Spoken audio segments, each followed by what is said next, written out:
all the breaking news plus flash-forward insight for tomorrow's trading day, only on Fox Business. Bitcoin is the first decentralized digital currency. Bitcoins are digital coins you can send through the internet. Compared to other alternatives, Bitcoins have a number of advantages. Bitcoins are transferred directly from person to person via the net, without going through a bank or clearinghouse. This means that the fees are much lower, you can use them in every country, your account cannot be frozen, and there are no prerequisites or arbitrary limits. Bitcoin. It sounds like something out of a science fiction novel. A digital currency that's not controlled by any central authority and whose value is not tied to any precious metal. How does it work? Is this the future of currency or just an academic exercise? Here with more details is Jerry Brito, Senior Research Fellow at the Mercatus Center at George Mason University in Virginia. Jerry, it's a pleasure. Welcome here. Thanks for having me. All right, so what is Bitcoin and how does it work? We saw the little video that you gave us, but give us the next level of explanation. Well, Bitcoin, as the video said, is the world's first completely decentralized virtual currency. And what that means is that unlike other virtual currencies we've seen in the past, there is no central bank, no central authority, no corporation behind it. And what this means is really two things. Number one, because there's no central bank, the bank can't just choose to make more Bitcoin, print more money, and therefore artificially inflate the currency.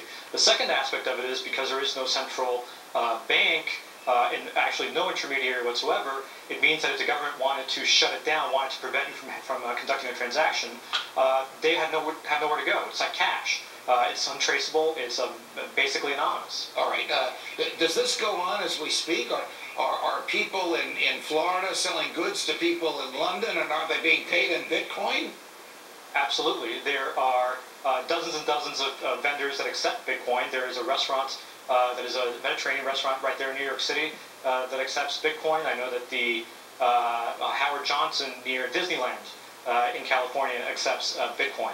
So it's something that is right now still getting off the ground, and there are very few vendors that accept it, which is sort of a chicken and egg problem. But yes, absolutely, it's something that's happening right now. What does the government say about this, Jerry? I mean, doesn't the government claim an utter and total and absolute monopoly on the means of exchange? Well, it's interesting. The government really hasn't said much about Bitcoin per se. Charles Schumer, Senator Schumer from New York, a couple months ago requested an investigation into an internet website that was anonymized and sold. Basically, it's an eBay for drugs and guns and other illicit materials that use Bitcoin as the means of exchange. And so rather than simply only going after the folks who are selling the illicit materials, he also suggested that we should investigate and perhaps ban Bitcoin. And I know that the FBI is looking into that. But there really isn't anything that would prohibit Bitcoin. It's a bit of a legal gray area, but the only laws that exist against private currencies are to prevent fraud, to prevent you from getting a piece of currency that looks like a dollar. Got it. Bitcoin does not look like a dollar. It's its own thing. Got it. All right, so we wouldn't have to pay sales tax anymore. So Herman Cain's 999 wouldn't work because the government would not know if I bought a toothbrush or a car via Bitcoin.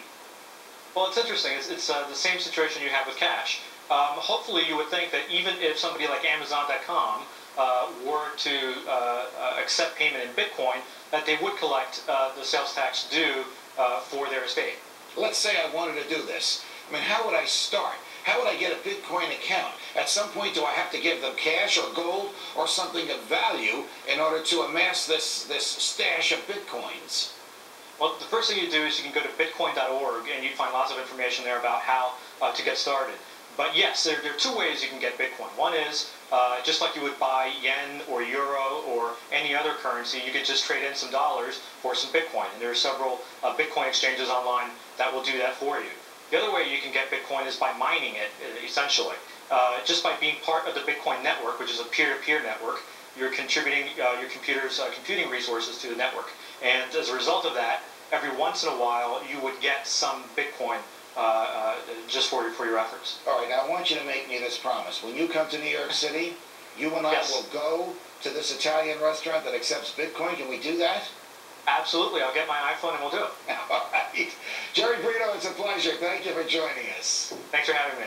All right, if it looks like a bubble, sounds like a bubble, and feels like a bubble, it's probably a bubble. Unless you're talking about gold. Financial advisor Bill